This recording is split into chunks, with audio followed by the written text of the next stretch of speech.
बिस्मिल्लाहिर्रहमानिर्रहीम। अस्सलाम वालेकुम। कैसे हैं आप सब लोग? उम्मीद करती हूँ कि सब खैरियत से होंगे। इस नेक दुआ के साथ आज हम बनाएंगे बहुत ही स्पेशल शबदेग रेसिपी, कश्मीर घरानों की फेवरेट डिश शबदेग, जिसे हम तैयार करेंगे घर के सादा और कम मसालों के साथ। एक आसान सी रेसिपी आपसे शेयर करने लगी हूँ। उम्मीद करती हूँ कि बहुत ही पसंद आएगी। तो इसकी तैयारी के लिए हम कुकर का इस्तेमाल करेंगे, हांडी का इस्तेमाल भी कर सकते हैं। इसी में हम डाल देंगे 1 कप घी और साथ ही हम इसमें शामिल कर देंगे 4 बारीक स्लाइस में कटी हुई प्याज और हरी मिर्चें।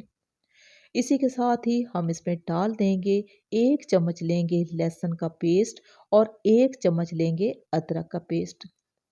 अभी हमने इन तमाम मसालों को इतनी देर तक फ्राई कर लेना है कि प्याज का जो कलर है वो लाइट ब्राउन कलर में चेंज हो जाए।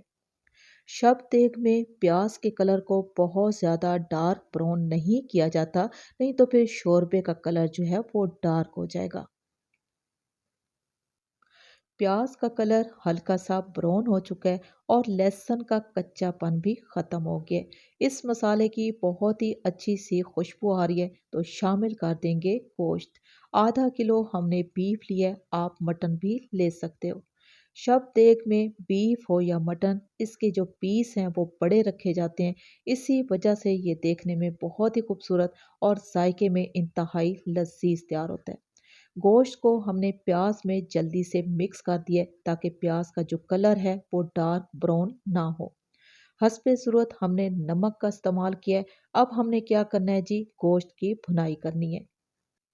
हमने गोश्त को नमक और प्याज के साथ इतनी देर तक भून लेना है जब तक प्याज मैश ना हो जाए।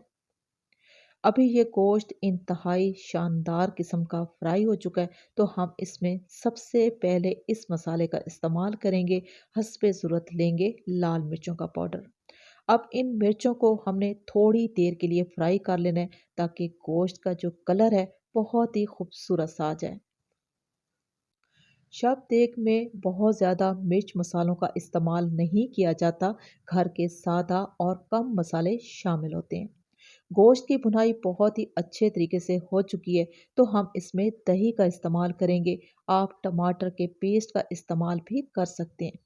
1 कप भर के गाढ़ा और पलाई के साथ हमने दही लिया है। इससे इसका शोरबा इंतहाई लजीज और मुनफरिद जायके के साथ तैयार होता है।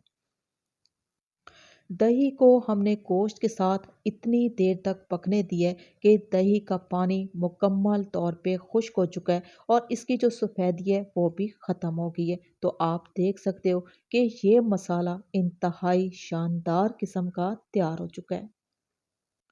अभी हम इसमें डाल देंगे मज़ीद कुछ सादा और कम मसाले, जिसमें हम लेंगे आधा चम्मच धनिया पाउडर और आधा चम्मच लेंगे हल्दी पाउडर। साथ ही हम इसमें डाल देंगे शलजम।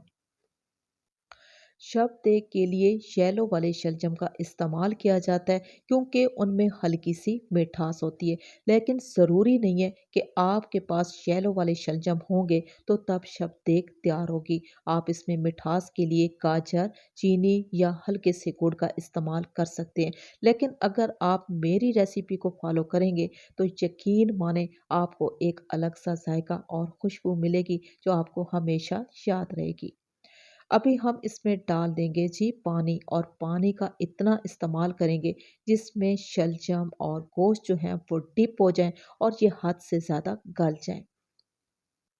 फ्लेम को स्लो कर देंगे और 40 मिनट का टाइम लगाएंगे। शबदेग को घंटों इसी वजह से पकाया जाता है कि इसमें शलजम और गोश्त जो हैं वो हद से ज़्यादा गल जाए। 40 मिनट के बाद हमने चूल्हे को ऑफ कर दिया है, तो तमाम रोगन ऊपर आ चुका है। पिसे हुए गरम मसाले का हम लाजमी इस्तेमाल करेंगे। इंतहाई खुशबूदार और जायके से भरपूर ये शबदेग बहुत ही आसान तरीके से तैयार हो चुकी है, घर के सादा और कम मसालों के साथ। सबसे पहले तो आपको इसका शोरबा चेक कराते हैं। यकीन माने ये जायके में बहुत ही लजीज तैयार होता है। इसी के साथ ही आपको ये भी चेक कराएंगे कि ये गोश्त किस हद तक गल चुका है। गोश्त इतना गल चुका है कि ये हड्डी से अलग हो रहा है। शबदे की बहुत ही आसान सी रेसिपी, मेरे बनाने का तरीका और ये रेसिपी आपको अच्छी लगी हो तो रिक्वेस्ट है कि चैनल को सब्सक्राइब कर लें, मेरी वीडियो को लाइक और शेयर ज़रूर कर दें क्योंकि आप लोगों का प्यार ही हमारी सपोर्ट है। इसी के साथ ही मैं आपसे इजाज़त चाहूँगी। अल्लाह हाफ़िज़।